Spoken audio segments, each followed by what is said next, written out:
পশ্চিমবাই বলছে 1 কোটির উপরে, তারপর পশ্চিমবাই 1 কোটি টাকা লস আছে। পশ্চিমবাই মুখে নিজের কথা, পশ্চিমবাইয়ের মুখে নিজের কথা, আমার কথা না। হ্যাঁ, আপনার ভাষ্য তো অন্যরকম। এটা পশ্চিমবাইয়ের জিজ্ঞেস করো। হ্যাঁ, তাহলে 3 তারিখে ডেড বডি সিনেমা আসতেছে, আর কয়টা হল পেয়েছেন এখন পর্যন্ত? যেহেতু ঈদের আমেজটা এখনো কাটেনি সিনেমা। আমি আল্লাহর রহমতে তোমাদের দোয়া, আমি চাইলে 150 সিনেমা হলে দিতে পারি। কিন্তু আমি সিনেমা বানাবো, আমাকে টাকা দিবে না, তার সিনেমা চলবে, ওই সিনেমাটা আমি রিলিজ করবো। এবং ইনশাল্লাহ এই পর্যন্ত তোমাকে আমি কনফার্ম করতে পারি যে বাংলাদেশে যত বড় বড় সিনেমা হল আছে, এর থেকে যে পর্যন্ত সব কিছু বুঝি। ইকবাল ভাই, অনুদানের কি সিনেমাটার বাজেট বাড়ানো উচিত নাকি? অনুদানের বাজেট বাড়ালে তো চুরি আরো বেশি হয়ে যাবে। তাহলে এই ক্ষেত্রে কি অনুদানের সিনেমায় চুরিটা আসলে কিভাবে হয় এটা যদি একটু বলে এটা দিতেন। যারা ছবি বানায়, তারা যদি কখনো আমার সাথে বসে এবং তাদের ছবি যদি আমার সাথে দেখায়, আর আমি যদি তাদের ছবি দেখি, হ্যাঁ, তাহলে বলে দেবো যে এটা কটা গেছে।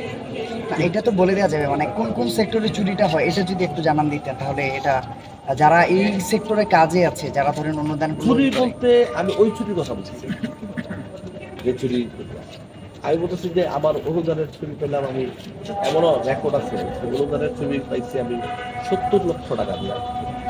আমি ছবি বানাইতে পারতো 30 লক্ষ টাকা, 40 লাখ টাকা। এমনও আমরা শুনছি যে অনুদানের টাকা পেয়ে গাড়িও কিনছে, সিনেমা তো বানাই নাই, গাড়ি কিনছে। এমনও শুনছি অনুদানের টাকা পেয়ে বিয়েও করছে। হ্যাঁ, এমনও শুনছি।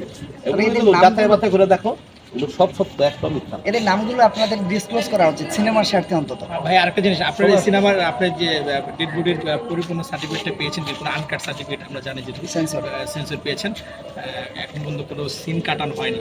আপনি কি পরিপূর্ণ ডেড বডিতে দিতে পেরেছেন আপনার শ্রম বা আপনার যে গল্পটা আছে? আর সেই সাথে ইকবাল ভাই আরেকটি প্রশ্ন করতে চাই, আপনি এত বড় আয়োজন করে সিনেমার প্রচারণা করলেন এবং সিনেমার প্রচারণা সিনেমার একটি অংশ।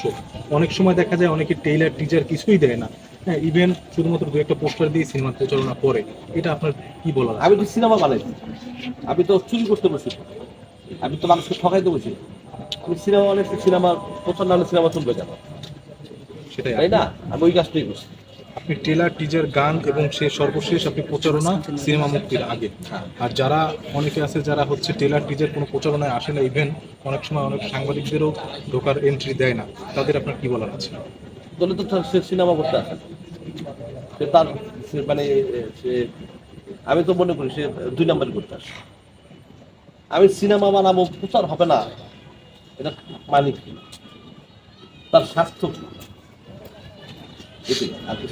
সর্বশেষ ডেড বডি, একটা কোশ্চেন, আপনি যেটা বলেছিলেন যে ডেড বডি অনেক ভালো হবে এবং ডেড বডি ভালো না হলে আপনি সিনেমা ছেড়ে দেবেন, সেক্ষেত্রে আপনি ডেড বডির জন্য কতটা আশাবাদী এখন? ইনশাআল্লাহ আমার ডেড বডি যারা দেখছে, সাংবাদিক তো আমার সাথে বসে দেখছে, একটা সাংবাদিক সিনেমাটা খারাপ বলতে পারে, তো সাংবাদিক 15টা সাংবাদিককে আমি সেটা দিচ্ছি। 15টা সাংবাদিক একজনই খারাপ বলতে পারে নাই, বা সাংবাদিক তো ভাই কেউ মুখের উপরে বলে দেয় ভাই ফের বাংলা, অনেক সময় অর্ধেক দেখে উঠে দিতে চাইবে না, আমার চোখ দেখে উঠেই নাই, এবং সবাই তালিম আসছে, ছিঁড়ে তালিম আসছে।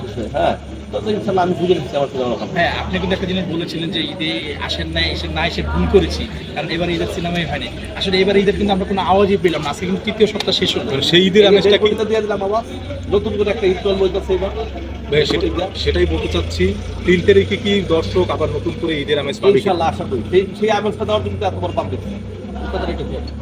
আমি ঈদে যারা ছবি দেখে লস খাইছে, আমি তাদের উদ্দেশ্য বলতেছি, আপনারা, আমি ঈদের মতো একটা আয়োজন করে দিচ্ছি, আপনারা ছবিটা দেখেন, ডেড বডি, ইনশাআল্লাহ আপনাদের ভালো লাগবে, আপনাদের পোষায় যাবে ইনশাআল্লাহ।